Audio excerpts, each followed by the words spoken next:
certo? Eu acho que isso existem pessoas que vão concordar e pessoas que não vão concordar, mas eu acho que a gente precisa saber o momento de tipo, peraí, e aí você pega e toma atitude. E aí, gente, mais um vídeo pro canal e o vídeo de hoje é um vídeo muito legal porque eu acho que são muitas dúvidas que as pessoas têm sobre isso e são as dúvidas mais frequentes da minha profissão. O pessoal do meu time pediu pra, tipo, Mara Clara, olha as perguntas só na hora pra ser, tipo assim, na inspiração do que realmente tu pensa sobre. Porque às vezes a gente vê antes, aí a gente, né, folda um pouco mais. Eu vou ver realmente agora junto com vocês. As perguntas mais frequentes da minha profissão. Primeiro, o que faz um arquiteto no dia a dia?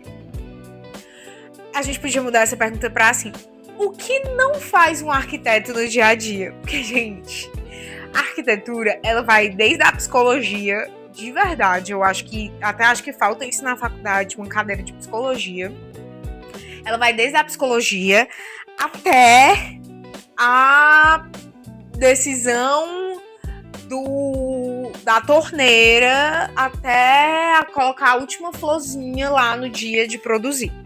Então, um dia de um arquiteto, ele é um dia muito volátil. Não tem como eu dizer, tipo assim, esse dia eu faço isso, Não, porque tem dias que a gente tem que fazer de tudo um pouco, tem dias que a gente projeta, tem dias que a gente quer mais tranquilo, que é dentro de escritório, que é gestão, que é galera, vamos isso, né, tal, organiza e enfim, mas tem dias que é em loja, em obra, tomar decisões, direcionar o nosso cliente, conversar com o nosso cliente, porque às vezes a gente recebe ligações de clientes que desabafam mesmo. Então, quando eu digo que a psicologia, ela deveria ser uma cadeira da arquitetura, é por isso, porque a gente também tem que saber direcionar o nosso cliente, às vezes por conflitos de um quer de um jeito, o outro quer de outro, e às vezes de insegurança, e às vezes de algum problema que aconteceu com alguém que está executando, às vezes do cansaço já de já querer que a obra finalize,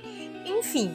Então, a gente faz de tudo um pouco. Eu acho que não tem como falar, não, o dia do arquiteto é ficar no escritório, projetar. Não, tem esse dia que é projetar, tem o dia que é gerir, porque a gente muitas vezes tem que fazer tudo ao mesmo tempo.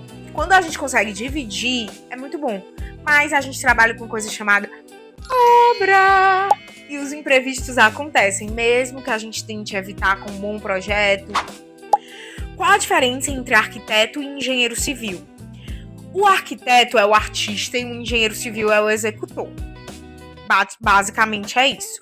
Toda a parte de infraestrutura, toda a parte de fazer aquilo funcionar, entre aspas, vem do engenheiro, e toda a parte artística e toda a parte de funcionalidade do espaço, e entender ergonomicamente, e entender sobre acabamentos, e entender sobre a função de cada coisa, vem do arquiteto. Então, esse match aqui é um match que às vezes a gente se arranha, porque eles querem ser muito práticos, e lembra que eu falei sobre funcionalidade estética? E aí, às vezes, eles querem colocar a funcionalidade muito acima da praticidade, ou a funcionalidade muito acima da estética, e a gente tem que equilibrar isso. Porque eu entendo que tem arquitetos que querem colocar também a estética muito acima da funcionalidade. Mas aqui no escritório a gente tenta equilibrar. Então, é um trabalho, assim, que eu admiro demais, que eu não sei o que seria da nossa vida se não fosse eles ali no dia a dia, na gestão da obra, porque no escritório a gente não faz gestão de obra, então existem arquitetos que fazem, tá?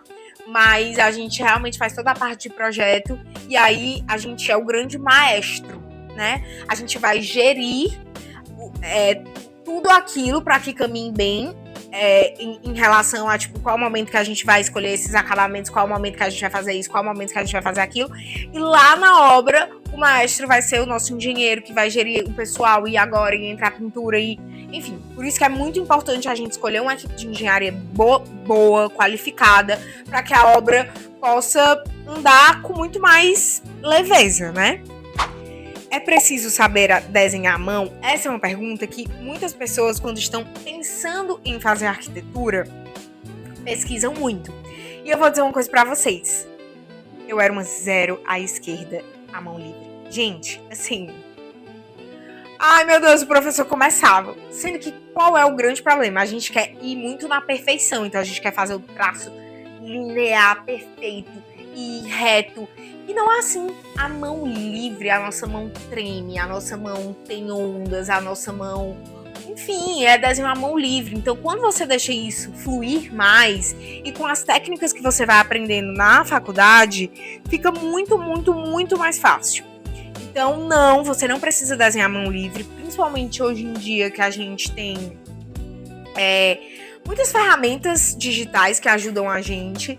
Mas é legal você pegar aqui, fazer um rabisco pro seu cliente, que isso vai acontecer de você ter um pouco mais de desenvolver esse seu lado na faculdade. Mas nada assim, tipo... Ai, meu Deus, minha Maia. Não, gente. Um rabisco aqui, fazer uma proporção mais ou menos, um ponto de fuga, uma coisa meio assim, mas... Então, tranquilo, não sabe desenhar, vai com tudo, que isso é o de menos. Vai sofrer ali um pouquinho no começo, mas depois passa.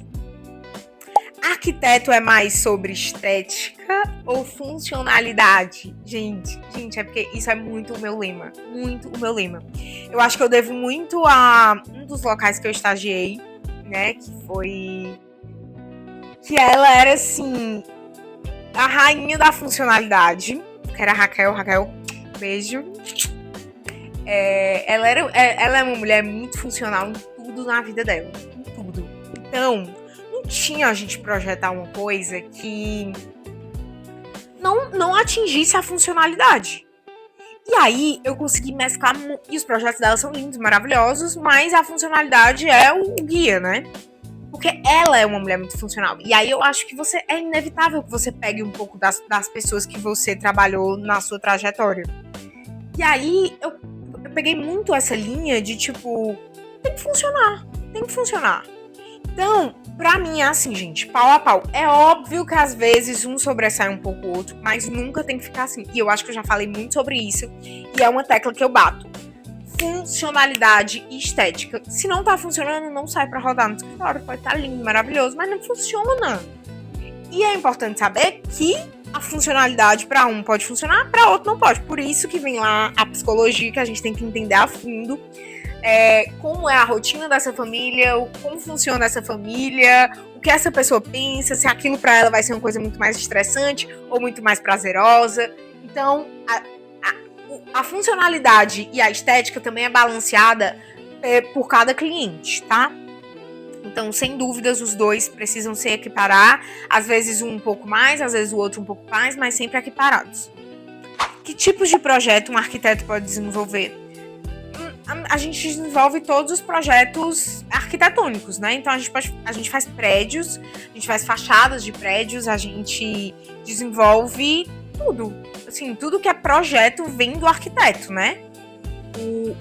A parte de projetar, só o arquiteto pode fazer. Então, casa, aí existem várias vertentes, tem a gente é arquiteto e urbanista, então você pode ir para esse lado de urbanista, você pode ir para o lado do paisagismo, você pode ir pro lado de produtos. Gente, a arquitetura é muito mais ampla do que as pessoas imaginam.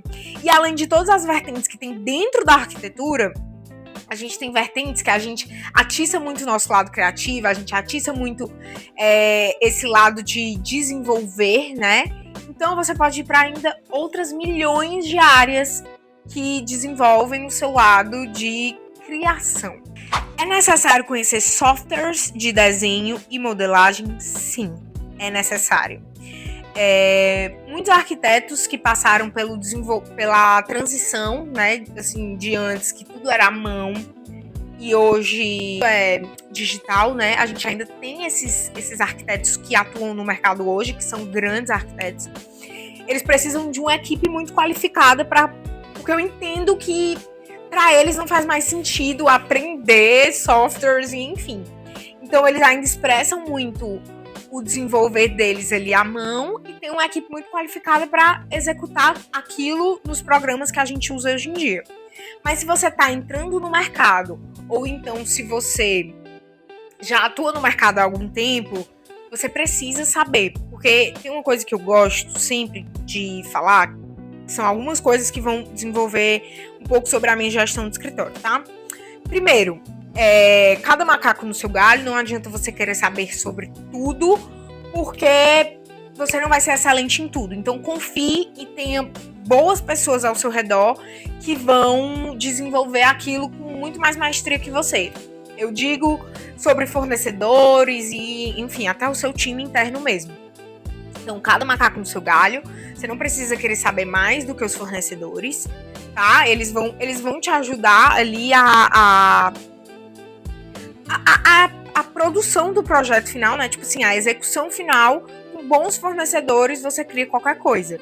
E aí, por isso que é muito importante a gente confiar nos fornecedores dos arquitetos, porque eles já têm maestria em desenvolver junto com aquelas pessoas. Segundo, o seu time precisa entender que você tem muita garra de fazer acontecer no quesito, se vocês não fizerem, eu vou fazer. Então eu acho importante você saber tomar o controle da situação, certo? Eu acho que isso, existem pessoas que vão concordar e pessoas que não vão concordar, mas eu acho que a gente precisa saber o momento de tipo, peraí, e aí você pega e toma atitude. E aí os seus colaboradores vão olhar pra você de tipo, caramba, eu preciso fazer, porque senão ela vai vir aqui, vai assumir, e eu quero estar mostrando o meu serviço, o meu trabalho, e crescer junto com o time. Enfim, então eu acho importante isso. Então, pra mim, é importante entender sobre os softwares. Você vai ser o melhor em todos? Não. E eu nem acho que você precisa. Por exemplo, a parte de renderização não é um software que eu desenvolvo, mas que eu sou a melhor. Eu sei fazer, mas eu não sou a melhor. Mas eu tenho um time capacitado e eu capacito o meu time. As pessoas que entram no meu time também não eram boas. E eu capacito, eu trago gente pra ensinar e enfim. Mas hoje a gente tem aí as IAs e a gente já tá testando várias tecnologias novas no escritório de IA que ainda melhoram mais ainda. Então eu acho que você também tem que ser muito aberto às novidades que estão no mercado, entendeu? Para que você só não vá beber daquela água quando aquilo ali já for normal para todo mundo. Que aí é mais difícil de aprender. Como é a primeira sensação de pegar o seu primeiro projeto como arquiteto? Olha, eu vou ser muito sincera. Tem várias emoções nele. É o primeiro. Mesmo que a gente já faça muitas coisas no escritório quando a gente estagia, né? Enfim, e eu que já fui... Quando eu virei arquiteta, eu já abri o meu próprio escritório. Então, eu nunca atuei como arquiteta em outro escritório, que também é uma responsabilidade um pouco maior, mas nunca como a dona do escritório, que sempre vai assumir qualquer erro e qualquer responsabilidade. E aí, o primeiro projeto, primeiro que a gente precifica totalmente errado, totalmente fora dos parâmetros de mercado, fora dos parâmetros do que a gente... Enfim. Isso é mais uma coisa que falta na nossa profissão, precificar como o mercado, porque existe a precificação de mercado e existe o que vale, e existe aquela conta que se faz. Eu acho que a gente precisa levar para a faculdade, ou então você tá sempre se aprofundando ao redor de como se precifica no mercado, e entender qual é o mercado que você atua naquele momento, porque não adianta você querer comparar o seu valor de mercado com o valor de mercado do maior arquiteto da sua cidade. Então, também é entender isso, né? Então, precificação errada é tipo quase que 100% das pessoas. Assim, ao mesmo tempo que muita segurança de tipo, caramba, tá muito lindo, esse é o meu primeiro projeto, 100% meu. Na execução, você fica um pouco inseguro não com a execução, mas com os problemas que acontecem no caminho. Existem problemas que acontecem no caminho, como aconteceram no meu primeiro projeto. Nada astronômico, né? Mas você potencializa muito mais. Você acha que coisas pequenas que hoje eu fico pensando, meu Deus, era só isso. Era só isso. E que você acha, ai meu Deus. Enfim. Então você potencializa muito mais os problemas pequenos. E a satisfação no final de finalizar um projeto, que foi o seu primeiro projeto, e que você vê aquilo tudo pronto, que saiu da sua cabeça, que saiu das suas ideias, saiu do que você sempre imaginou e que atendeu às expectativas do cliente, né? Gente, é muito bom. É muito bom, vale a pena no final. No final você vê, e aí você vai começando a entender, né? Que eu acho que é um processo mesmo. Mas você vai começando a entender que o processo vale muito a pena no final, porque fica lindo, fica encantador, você se sente dentro do aplicativo, né, que a gente produz dentro do SketchUp. Então, é maravilhoso, mas existem uns percalços no meio do caminho por insegurança e tipo assim, por primeira viagem mesmo. Acho que é igual uma mãe de primeira viagem, é igual a primeira vez que você vai viajar de avião, sozinho, sei lá, você fica com medo de perder o voo, mas é só você olhar lá na tela e ficar sentado perto do lugar, meio isso. Quais são os maiores desafios da profissão? Eu acho que os maiores desafios da profissão são o tempo que você... Porque é um tempo muito longo, né? Então, quando a gente fala de projetos maiores, não projetos de consultorias ou projetos pequenos, a gente tem um processo muito longo, a trajetória do cliente dentro do escritório. Então, é desde o momento que aquilo era um sonho para ele até o momento onde ele vê tudo aquilo pronto e finalizado com a florzinha que ele sempre sonhou, com toda a personalidade dele, com os itens dele, enfim. Então, esse tempo é um grande desafio, porque a gente sabe que o tempo, muitas vezes, porque imagina que, por exemplo, um médico de cirurgia plástica, a pessoa, do momento que ela chega até o momento que ela se olha no espelho e vê, tipo, tudo lindo e maravilhoso como ela sempre sonhou, também é um processo um pouquinho, entre muitas aspas, longe de ser tão longo quanto a arquitetura, né? Mas é algo que ela também tem que esperar, por isso eu tô trazendo esse exemplo. Mas é muito mais rápido ela vê tudo aquilo que ela idealizou. E aí, aqui é um processo muito longo e às vezes cria aquela expectativa e a pessoa já quer ver tudo pronto, e aí eu acho que por isso que as pessoas às vezes se frustram um pouco, né, por conta do tempo. Mas aí cabe a gente ir ali manejando e no final o cliente sempre fica muito feliz com o resultado, né? Pelo menos até hoje, graças a Deus, os clientes ficaram muito felizes com o resultado. E o segundo grande desafio que eu acho é a gente ter que gerir muitas vertentes. Então, a gente precisa estar muito atento a muitos detalhes que, às vezes, podem passar despercebido, né? Que é inevitável, gente. Assim, é inevitável. Os projetos lá no escritório, eles são muito bem detalhados, eles são...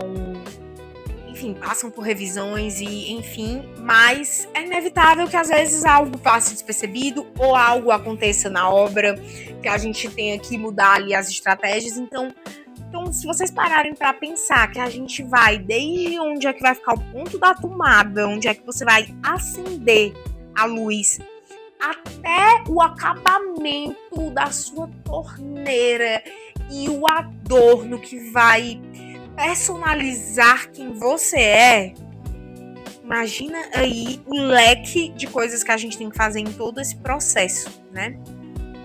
Além de criar, além de fazer a parte mais gostosa, assim, né? Que é a pontinha aqui do processo, que é o projeto, que é a nossa função de, tipo, você contrata o projeto e você, se o cliente seguir 100% aquilo ali, é sempre mais fácil porque o projeto já tá máximo mastigado possível, mas a gente sabe que às vezes no meio do caminho a gente muda algo, enfim, é muito difícil pelo leque de coisas que a gente precisa decidir junto ao cliente. Que conselho você daria para quem quer seguir a arquitetura? Eita, essa daqui é bem forte. Deixa eu pensar qual conselho que eu daria. O conselho que eu daria é: Você tem que gostar muito da sua profissão. É uma profissão onde no final vale tudo a pena, todo o processo vale a pena. É muito satisfatório ver a felicidade das pessoas e os momentos que elas vão criar ali dentro do espaço que você idealizou. Então, você idealizou aonde ela vai deixar o barzinho dela e vai viver momentos lindos ali de convivência. E ao mesmo tempo onde ela vai guardar as meias. Então, essas facilidades que no subconsciente muitas vezes as pessoas nem percebem, mas facilitar a vida das pessoas com a arquitetura é algo assim muito, muito brilhante. Então, ame isso, ame entender o que é que aquela pessoa passa. Então, por isso que eu sempre falo, o briefing ele é um momento muito importante. Porque assim, projetar por projetar, você consegue projetar a mesma casa para uma mesma família, ou para várias famílias diferentes, com o mesmo layout e tal. Mas se você entende a fundo, as mudanças, gente, elas vão acontecendo desde o layout, Aí, sabe, aí você facilita, não, porque ela gosta de chegar e já tirar o sapato, e já deixar fora do hall de entrada, e, enfim, pequenos detalhes que facilitam tanto a vida das pessoas. Mas então é isso, o conselho que eu te dou é se aprofunde no seu cliente, se aprofunde na marca que você vai desenvolver se for uma empresa, porque você facilitar a vida das pessoas vai valer muito a pena no final. E elas vão ser, mesmo que inconscientemente, elas vão ser muito gratas por ter uma casa que é tudo que elas sempre imaginaram. E na funcionalidade, não só na estética, tudo funciona, entendeu?